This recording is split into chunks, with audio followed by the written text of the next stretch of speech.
Nature the dope diva, Chimama chat daddy. Hey you King George, uvatipiri kuti kondi yandibo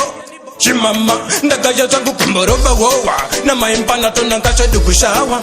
After hour tiri krawa Tati batane tatonanga sedu kakubawa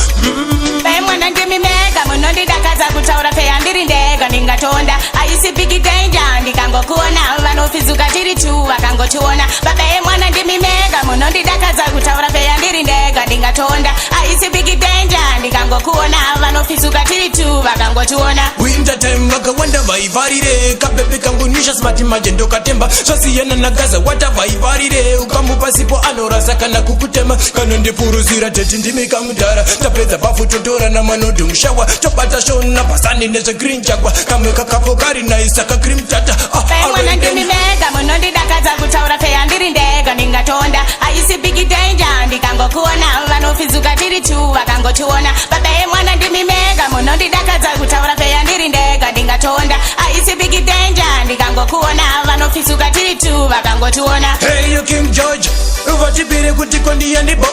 Chimama, ndakaja zangu kumborova wowa Na maimpana tonanga sedu kushawa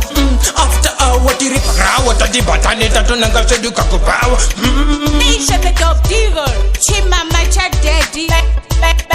Pai mwana ndimi mega Munondi dakaza kutaura peya ndiri ndega Ningatonda, aisi bigi danger Ndikango kuona, vanofizuka tiri tu Wakango tuona, babae mwana ndimi mega Munondi dakaza kutaura peya ndiri ndega Ningatonda, aisi bigi danger Ndikango kuona, vanofizuka tiri tu Wakango tuona Winter time waka wanda vaivarire Kabebe kangu nisha smati majendo katemba Swasiyana na gaza wata vaivarire Ukamupa sipo anorasa kana kukutema Kano ndifuruzira teti ndimi kamudara Tapeza bafu totora na manodu mshawa Topata shona pasani neza green chagwa Kamweka kapokari na isaka cream tata Pai mwana ndimi mega Munondi dakaza kutaura peya ndiri ndega Ningatonda, aisi bigi danger Ndikango kuona, vanofizuka tiri tu Wakango tuona, babae mwana ndimi mega Munondi dakaza kutaura peya ndiri ndega Ningatonda, aisi bigi danger Ndikango kuona, vanofizuka tiri tu Wakango tuona